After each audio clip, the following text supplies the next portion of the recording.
दोस्तों, आज की अद्भुत कहानी सुनने के बाद आप अपनी जिंदगी का समय यूं ही गंवाना छोड़ देंगे।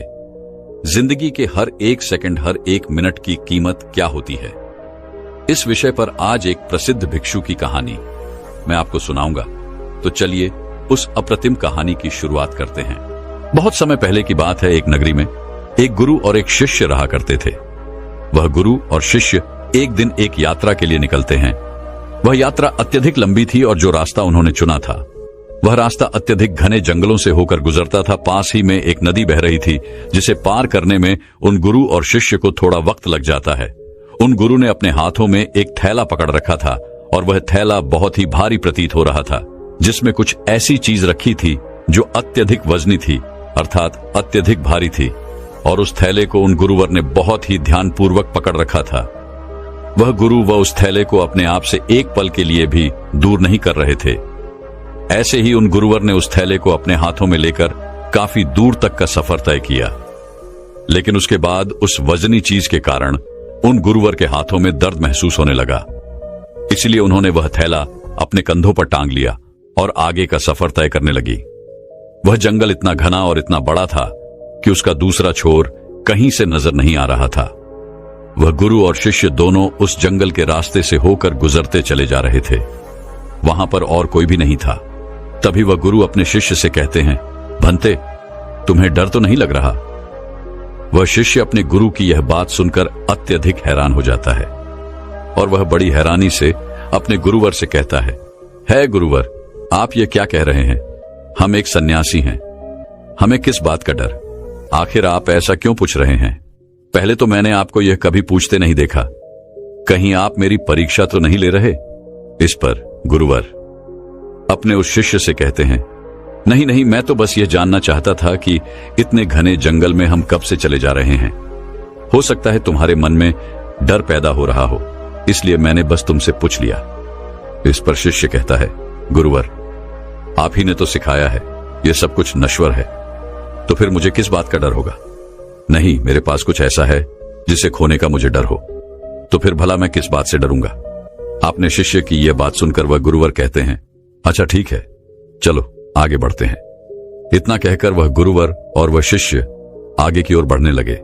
देखते ही देखते रात हो चुकी थी। रात में उन्होंने एक जगह पर रुकने का इंतजाम किया। चारों तरफ घना अंधेरा था, चारों तरफ एक सन्नाटा छाया हुआ था। तभी वह गुरुवर अपने उस शिष्य से कहते हैं, भंते, आज रात हम यहीं पर रुक जाते हैं और अगली सुबह हम अपनी यात्रा फिर से प्रारंभ करेंगे। वह शिष्य अपने उन गुरुवर की बात मान लेता है। कुछ देर बाद वो गुरु अपने शिष्य से कहते हैं, भंते, कहीं तुम्हें भय तो नहीं लग रहा? ये बात सुनकर वह शिष्य एक बार फिर से अपने गुरुवर से कहता है गुरुवर, मुझे किस बात से डर लगेगा? मैंने कोई गलत कार्य नहीं किया और ना ही मेरे पास खोने के लिए कुछ है। आप मेरी चिंता ना करें, मुझे कोई डर नहीं लग रहा। आप चैन से सो जाएं। आखिर हम कल सुबह आगे की यात्रा भी तो पूरी करनी है। इतना कहकर वह गुरु और शिष्य दोनों सो जाते हैं। अगली सुबह सूरज निकलने से ठीक पहले वह दोनों उठकर अपनी यात्रा फिर से प्रारंभ करते हैं और अपने मार्ग में आगे की ओर बढ़ने लगते हैं। जैसे जैसे सुबह हो रही थी वैसे वैसे सूर्य की किरणें भी तेज और तीव्र होती जा रही थी। लेकिन वह गुरु और शिष्य आगे की ओर बढ़ते चले जा रहे थे। देखते ही देखते दोपहर का वक्त हो चुका था और अब उन महात्मा को जोरों की प्यास लग चुकी थी। दोनों ने जैसे तैसे उस घने जंगल को पार किया और उसके बाद जो गांव पड़ता था उसमें जाकर कुछ देर के लिए विश्राम किया। तभी वह गुरु अपने शिष्य से कहते हैं, भंते, मुझे जोरों की प्यास लगी है, मेरे लिए पानी लेकर आओ। इस पर शिष्य दौड़ा दौड़ा गांव के कुएं के पास जाता है। वहां से पानी निकालकर वह अपने गुरुवर को देता है। पानी पीते वक्त वह गुरुवर अपने उस थैले को अपने उस शिष्य को थमा देते हैं। वह थैला अत्यधिक भारी था। शिष्य ने जब उसे अपने हाथों में लिया तो वह यह समझ चुका था कि यह गुरुवर पहले से ही अपने थैले में कुछ ऐसा लिए घूम रहे हैं जिनके कारण इनके मन में कुछ डर उत्पन्न हो रहा है। वह यह सोचने लगा कि उसके गुरुवर उससे कुछ न कुछ छुपा रहे हैं। जरूर कोई बात है। जब उसने उन गुरुवर के थैले में हाथ डाला तो उस थैले में उसे एक सोने की ईंट मिली। उसने सोने की ईंट को निकालकर बाहर फेंक दिया और उसमें पत्थर की एक ईंट भर दी। उन गुरुवर ने पानी पीने के बाद तुरंत ही उस थैले को फिर से अपने हाथों में ले लिया और अपने शिष्य से कहते हैं, जाओ तुम भी पानी पी लो, अब हमें आगे का सफर तय करना है। शिष्य भी पानी पीकर आता है और उसके बाद वे दोनों सफर में आगे की ओर बढ़ चलते हैं। तभी उन्हें एक व्यक्ति मिलता है और वह उन गुरु से कहता है गुरुवर, इस गांव में रहना ठीक नहीं है। इस गांव में अत्यधिक चोर रहते हैं और यहाँ पर बहुत चोरियां होती हैं। यहाँ पर अक्सर लोगों का सामान चोरी हो जाता है। ये सुनकर वह गुरुवर अत्यधिक घबरा जाते हैं और अपने शिष्य से कहते हैं, भंते हैं, हमें यहाँ से जल्दी जल्दी निकलना चाहिए। हमें अपने मार्ग में तेजी से आगे बढ़ना चाहिए। इस पर शिष्य अपने गुरुवर से कहता है गुरुवर, आप निश्चिंत तो हो जाइए। अब हमें किसी भी प्रकार का कोई खतरा नहीं है और ना ही अब आपको डरने की कोई आवश्यकता है। अपने शिष्य के मुख से यह बात सुनकर वह गुरुवर अपने शिष्य से कहते हैं, भंते, तुम इतने विश्वास के साथ ये कैसे कह सकते हो कि अब हमें डरने की कोई आवश्यकता नहीं।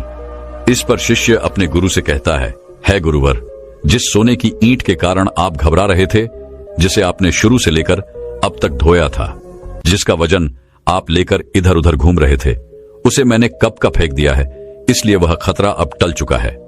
अब वह खतरा हमारा पीछा नहीं कर सकता, इसलिए आप निश्चिंत हो जाइए और अब आपको डरने की भी कोई आवश्यकता नहीं। अपने शिष्य की यह बात सुनकर वह गुरु अपने थैले में हाथ डालकर देखते हैं तो उन्हें एक साधारण सा पत्थर मिलता है। तब वह अपने शिष्य से कहते हैं, भंते, इसमें जो सोने की ईंट थी वह कहां गई?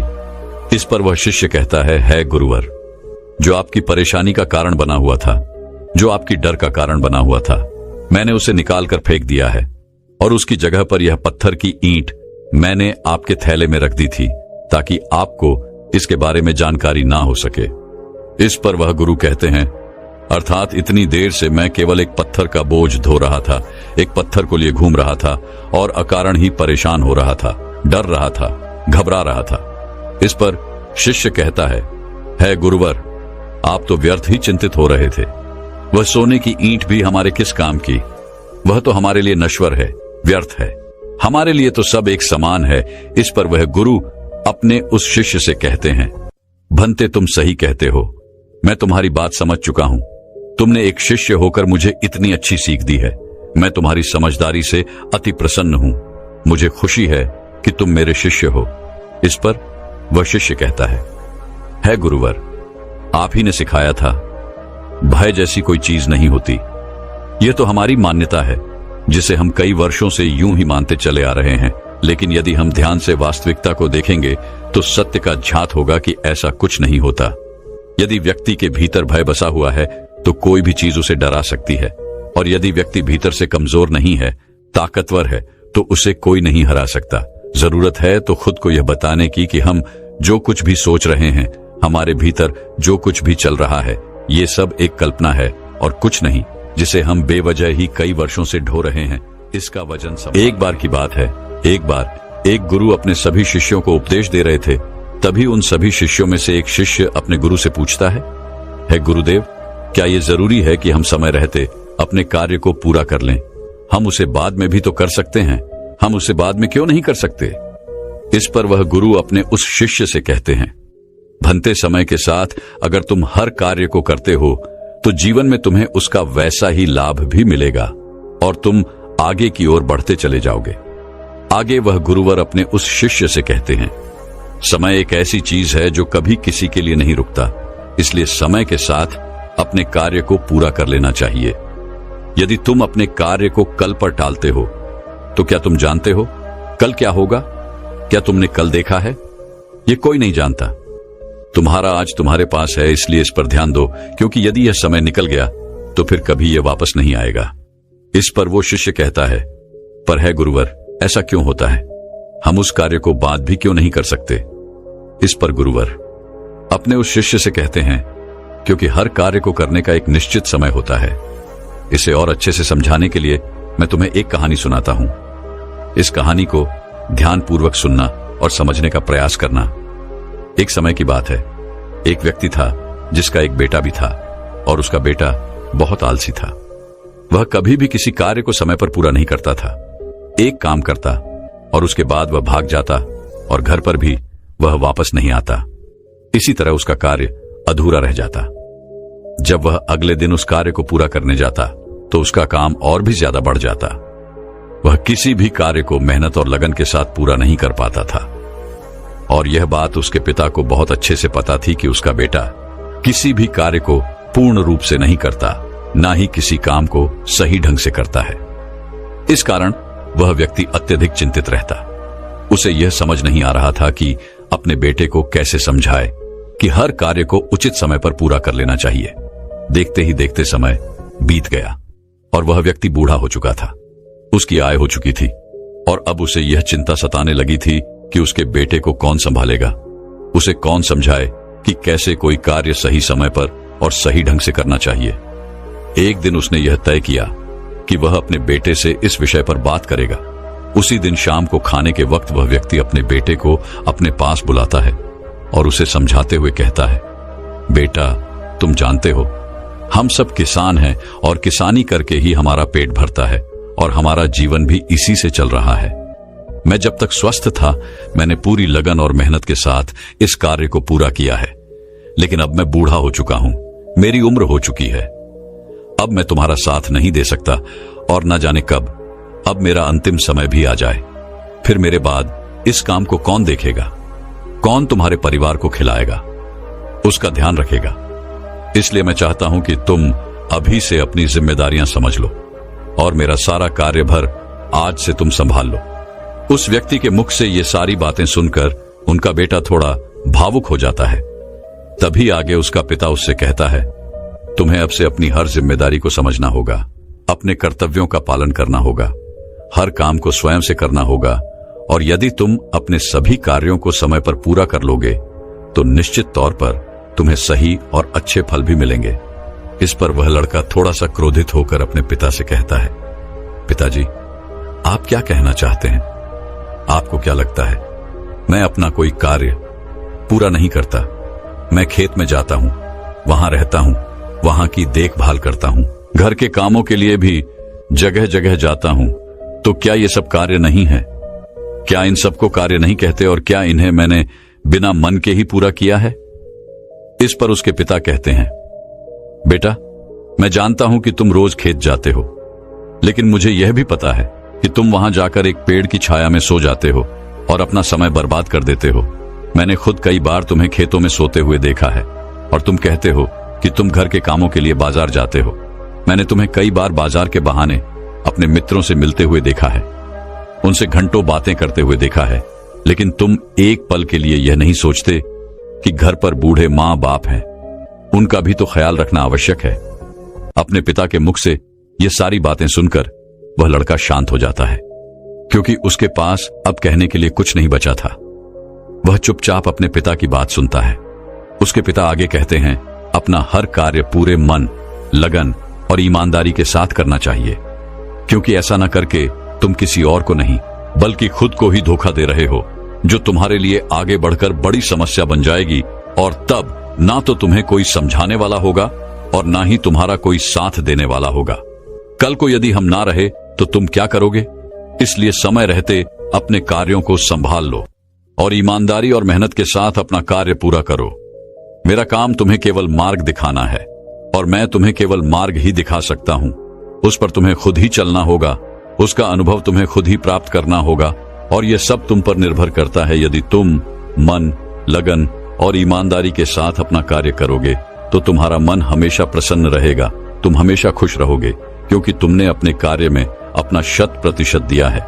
इसलिए तुम समय के साथ आगे भी बढ़ते चले जाओगे, और यदि तुम समय बर्बाद करोगे तो समय भी तुम्हें एक दिन अवश्य बर्बाद कर देगा, क्योंकि समय किसी का इंतजार नहीं करता। इसलिए अपनी गलतियों को समझो, उन्हें सुधारो, अभी भी समय है। इतना कहकर उस लड़के के पिता वहां से चले गए और वह लड़का भी अपने कमरे में सोने चला गया। लेकिन अब भी वह लड़का अपने पिता की बातों पर ध्यान नहीं देता। ऐसे ही कुछ दिन और बीत गए। कुछ दिनों के बाद उसके माता पिता की तबीयत अचानक खराब हो गई और उनकी अचानक मृत्यु हो गई। माता पिता के जाने के बाद वह पूरी तरह से अकेला हो चुका था। अब उसके साथ कोई नहीं था, उसका किसी चीज में मन नहीं लगता।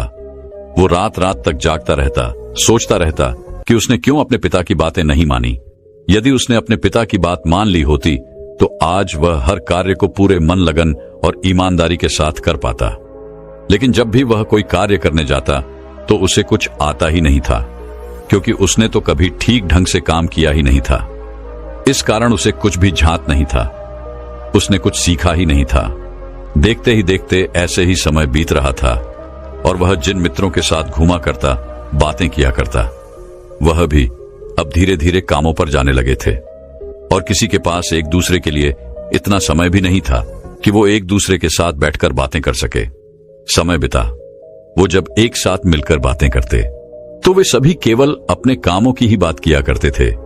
लेकिन वहां पर यह लड़का बिल्कुल चुपचाप रहता, क्योंकि इसने अपने जीवन में कुछ नहीं किया था, जिस कारण ये वहां से क्रोधित होकर वापस चला जाता है और अब उसे पछतावा होता है कि उसने अपने जीवन में कुछ नहीं किया, जबकि उसके सारे मित्र धीरे धीरे आगे बढ़ रहे हैं।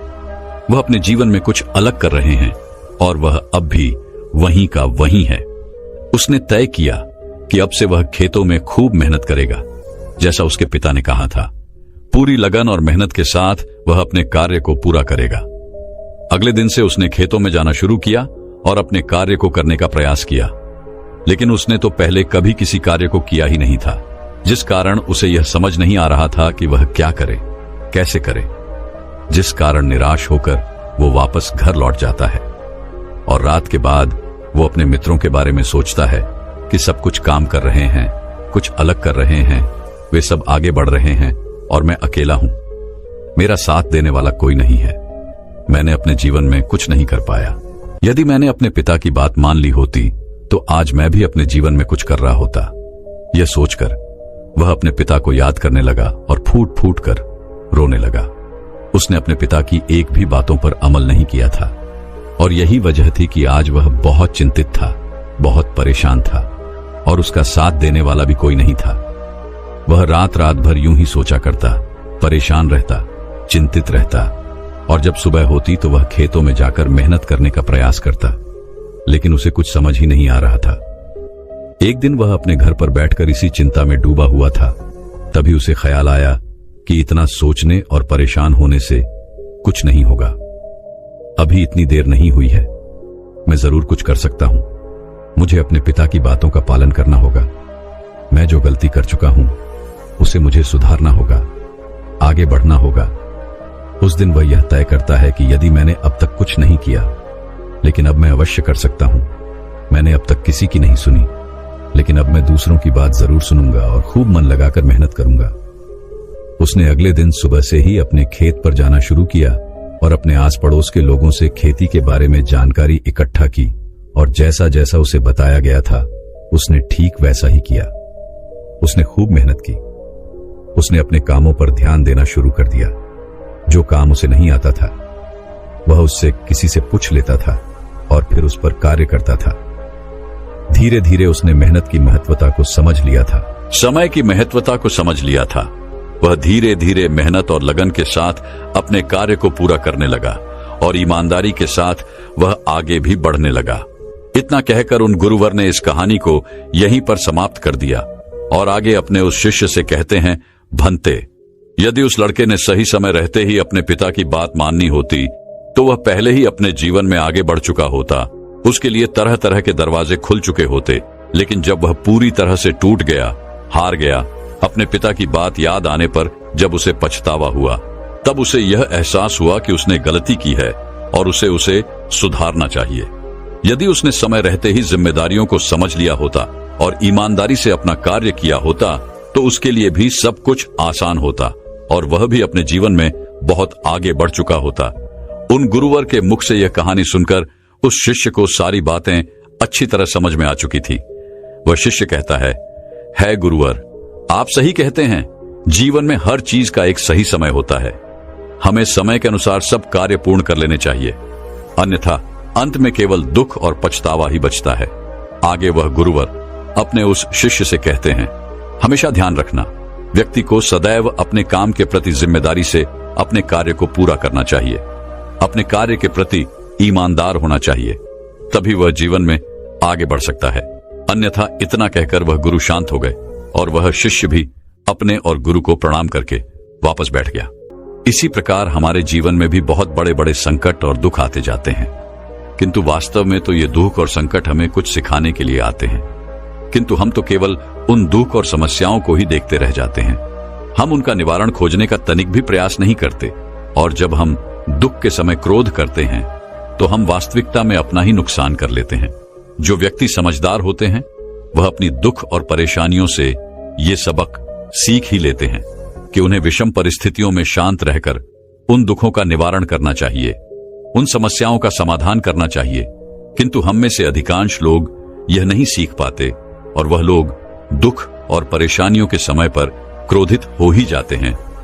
वह इस बात को अच्छी तरह जानते हैं क्या हमें दुख और समस्या के समय पर शांत रहना चाहिए और उसका समाधान खोजने का प्रयास करना चाहिए, किंतु हम बार बार वही गलती दोहराते रहते हैं। जब भी हमारे सामने कोई विषम परिस्थिति उत्पन्न होती है तो हम बार बार क्रोधित हो जाते हैं, और क्रोध में आकर हम अपना ही नुकसान कर लेते हैं, क्योंकि क्रोध में हम कभी भी कोई चीज सीख नहीं सकते। क्रोध में हमारा मस्तिष्क काम करना बंद कर देता है और उसे केवल वह परिस्थिति नजर आती है, वह समय नजर आता है जो उसके खिलाफ है, और जो जीवन के दुखों से, इन समस्याओं से कुछ सीख नहीं पाता। ऐसा व्यक्ति पूर्ण रूप से एक दलदल में फंसे हुए इंसान की तरह है, जो परिस्थितियों के दलदल में कुछ इस प्रकार फंस चुका है कि वह वहां से निकल नहीं सकता, फिर वह चाहे कितना भी हाथ पैर क्यों न मार ले। और वह जितना हाथ पैर मारेगा वह उतना ही उस दलदल में फंसता चला जाएगा। जबकि आपको हाथ पैर ना मार के बल्कि शांत रहकर अपने मस्तिष्क का प्रयोग करना चाहिए और यह सोचना चाहिए कि इस दुख, इस समस्या और इस विषम परिस्थिति का समाधान क्या हो सकता है। किंतु आप तो अपने आप को पहले से ही दलदल में डाल चुके हैं, और ऐसी स्थिति में आप बाहर निकलने के बारे में ना सोचकर लगातार और हाथ पैर मारकर आप अपने आप को उस दलदल में और भी नीचे डुबाते जा रहे हैं। तो ऐसी परिस्थिति में आप भला उस समस्या, उस परिस्थिति का सामना कैसे करेंगे, वहां से बाहर कैसे निकलेंगे?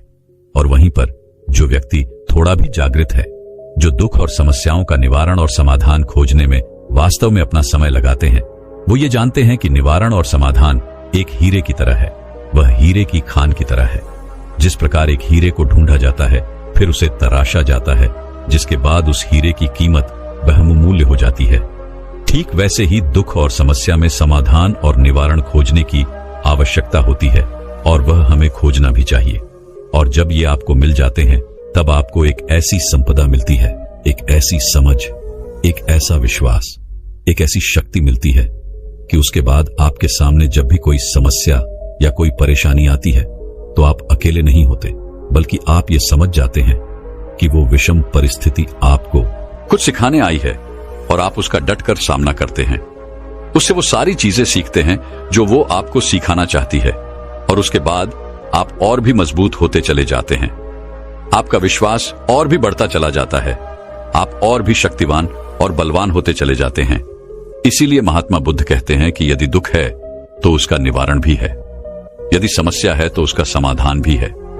इसलिए केवल दुख में उलझे मत रहिए, बल्कि उस दुख का निवारण कीजिए, और यही आपको करना चाहिए। केवल हाथ पर हाथ धरे बैठे रहने से या फिर यूं ही समय को गंवाने से आपको कभी भी उसका निवारण नहीं मिलेगा, बल्कि जितना आप उस दुख और समस्या से अपनी जान छुड़ाकर भागने की कोशिश करेंगे, वह उतने ही तीव्रता से आपके पीछे भागेगी। और जैसे जैसे समय बीतता जाएगा, वह दुख और समस्या और भी विकराल रूप ले लेगी, और तब उसका सामना करना और भी मुश्किल हो जाएगा। इसलिए यदि कोई दुख और समस्या अभी आपके सामने है तो उससे लड़िए, डटकर सामना कीजिए, उससे सीखिए और निवारण कीजिए। दोस्तों, मैं उम्मीद करता हूं कि यह कहानी सुनने से आपके जीवन में अच्छे बदलाव आए होंगे। आपको इस वीडियो से क्या सीखने मिला, ये कमेंट करके जरूर बताएं, और अपने परिवार, दोस्तों या आपके करीबी इंसान के साथ ये कहानी शेयर करके उन्हें भी इस ज्ञान से परिचित करवाएं। बाकी अगर आपको यह वीडियो दिल से अच्छी लगी हो तभी इस वीडियो को लाइक कर देना, और आपने अब तक इस चैनल को सब्सक्राइब न किया हो तो चैनल को सब्सक्राइब भी जरूर कर देना। आपका हर दिन शुभ हो और खुशियों से आपका जीवन भरा रहे। धन्यवाद। नमो बुद्धाय।